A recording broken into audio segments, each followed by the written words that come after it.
An Angolan convoy heads south. It carries a party of journalists toward a war zone in southern Angola. In late August, South African troops embarked on a large-scale raid deep into Angolan territory.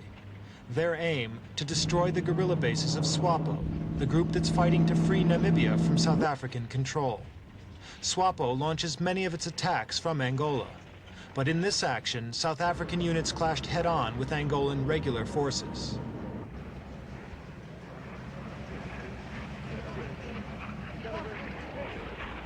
It was an unequal contest. The South Africans had mastery of the skies. In the early morning hours, this convoy was attacked by South African planes.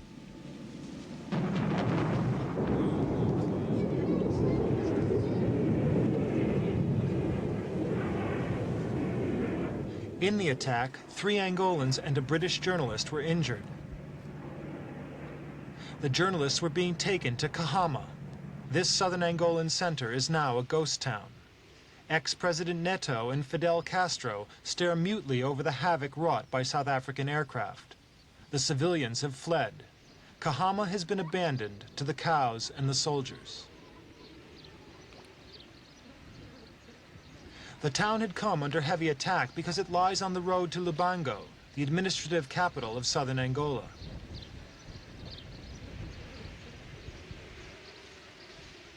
Near the center of Kahama, this is all that remains of a 10-bed clinic hit the day before. The South Africans claim to have killed between 400 and 450 Angolan soldiers and SWAPO guerrillas. They put their own losses at no more than 10.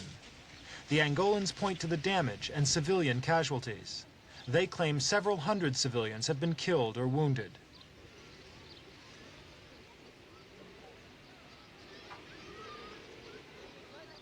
This 10-year-old boy was seriously hurt in the attack on Kahama. His leg has been severed. Occupying other beds are Angolan soldiers. Some of them have walked many miles to get medical aid.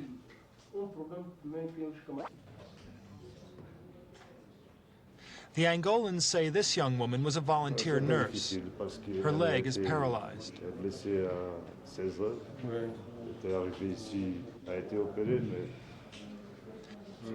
In the capital, Luanda, the Angolan government sought to rally condemnation of the South African action. Angolans were mobilized to join in mass demonstrations.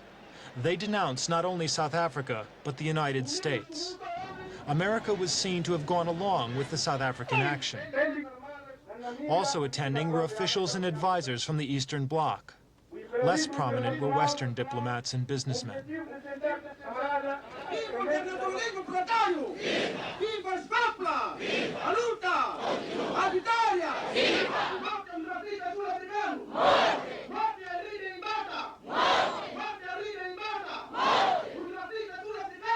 South Africa justifies its incursions into Angola as part of the effort to destroy SWAPO.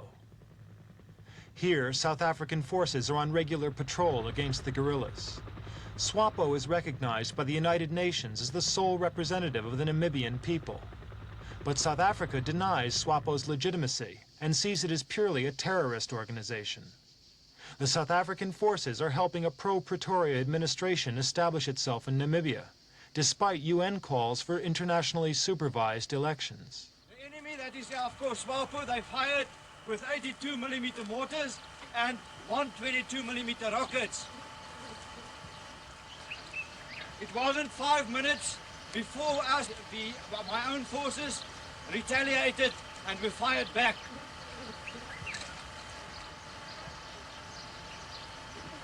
After about 30 minutes, then the enemy was neutralized and they fled. The firing was most inaccurate. As you can see, this is the closest bomb to the airport. In pursuing SWAPO, South African forces have regularly crossed the Angolan border. Most of these hot pursuit operations are on a small scale. But the raid of late August, early September involved an estimated 11,000 South African troops.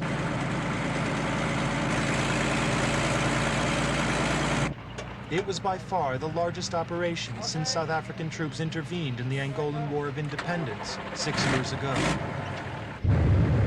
But despite the size of the raid, South African officers still insisted, as they have of the other incursions, that their action was directed only at SWAPO. We are fighting against SWAPO. We are not fighting against Angola.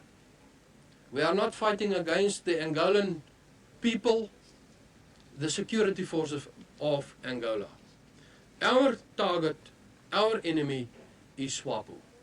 Therefore, whenever we have to cross the border in hot pursuit operations, in follow-up operations, we, in planning our operations, clearly distinguish between targets where we have got SWAPO as the enemy, or where we may have interference from FAPLA, or where we may have caused casualties or damage to the local population or the infrastructure of Angola. When you exert roughly 5 kilograms pressure on it, you lose your leg round about there, or definitely below the knee. That's why it's The called South flat African weather. cache of captured weapons is enormous. Nearly 4,000 tons of military equipment was seized.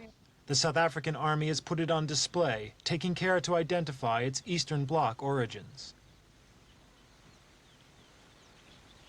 Although some of the small arms belong to SWAPO, most of the heavy equipment belonged to the Angolan Regular Army.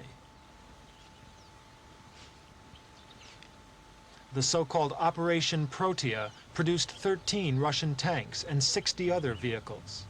Over $200 million American dollars worth of equipment.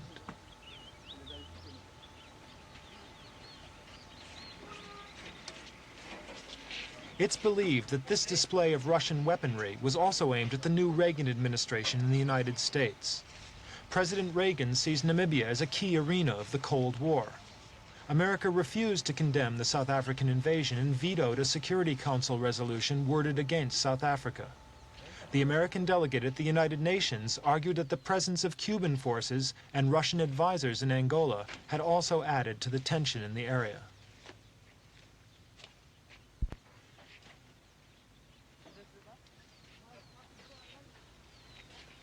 The Angolans have not denied receiving Cuban and Russian advice or arms. They claim that this presence is no different from the aid sought from the superpowers by other states. The South Africans, however, displayed Soviet propaganda to point to the communist threat to southern Africa. Sam Nujoma, SWAPO's leader, believes that South Africa is using the Russian and Cuban presence to get Western support for their stand on Namibia. We do see South Africa's aim is probably to internationalize the whole Namibian question, and for the international community to forget about Namibia's independence. We see this danger, but we appeal to the international community to continue to support the struggle for the liberation of Namibia. Well, and also to condemn the unprovoked acts of aggression by South Africa against the People's Republic of Angola. Do you believe the West, and perhaps America in particular, really understand the problem in Namibia, and if so, will act on it, or do you fear that perhaps the Reagan administration in particular doesn't really understand the problem and may allow it to go on, and what will the consequences if that happens be? It seems that the Reagan administration in Washington is much more interested in its own global security and interested in U.S. massive investments in both Namibia and South Africa.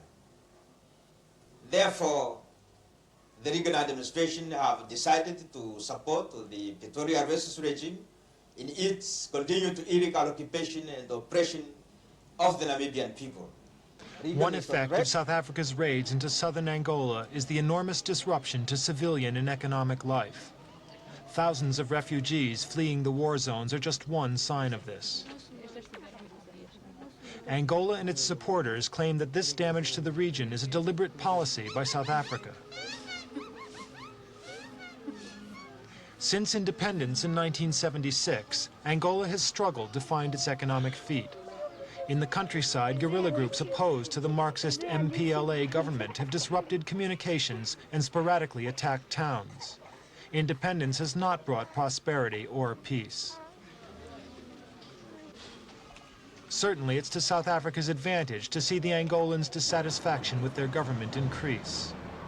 With guerrillas operating in the countryside and the South Africans conducting raids across the southern border, security is the major concern of the Angolan government. Defense spending now consumes more than 50% of the state budget. The Angolan economy is also still suffering from the effects of the colonial exodus. When the Portuguese bourgeoisie fled in 1975, they took their expertise, their capital, and their infrastructure. Shuttered shops show that Angolas have not been able to fill that gap.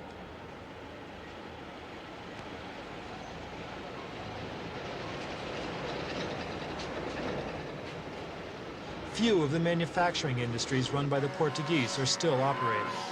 This furniture factory is one of the few industries in southern Angola producing finished goods. These men work with equipment which was already ancient and overloaded when the Portuguese departed. Now, with few spare parts, it breaks down constantly. Here in a nutshell are the problems of the Angolan economy. The lack of managerial and technical skills leads to a lack of maintenance and breakdown. Lower production means that Angola is unable to import new machinery or spare parts. From enjoying a per capita income second only to South Africa on the continent, Angola's economy is now near to collapse. There's little doubt that the South African government is perfectly aware of Angola's desperation. It's argued that South Africa is giving aid to the major guerrilla organization opposing the Angolan central government in order to further undermine the state.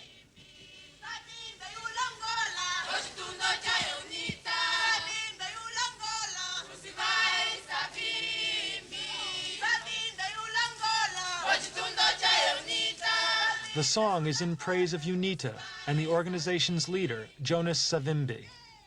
UNITA has been operating in the southern Angolan countryside since before the country's independence. It presents a pro-Western stance in opposition to the country's Marxist MPLA ruling government. UNITA hopes to fill the vacuum caused by the disruption in southern Angola. They aim to gain complete control of a 100-mile deep zone along the border with Namibia. For South Africa, such a zone would act as a buffer between Namibia and Angola.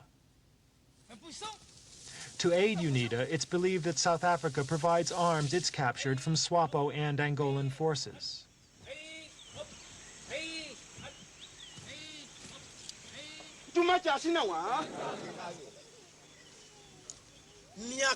UNITA's leader, Dr. Savimbi, denies that the South African connection is his main source of funds and arms. He gave us the details in an interview, and although it was recorded some months ago, it's still an accurate description of his position today. We have two approaches. One, we are not getting such aid from South Africa as people are talking or writing.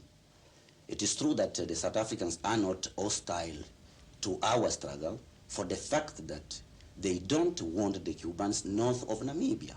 That's a fact. But they are not supplying us with weapons, with money, as people tend to think.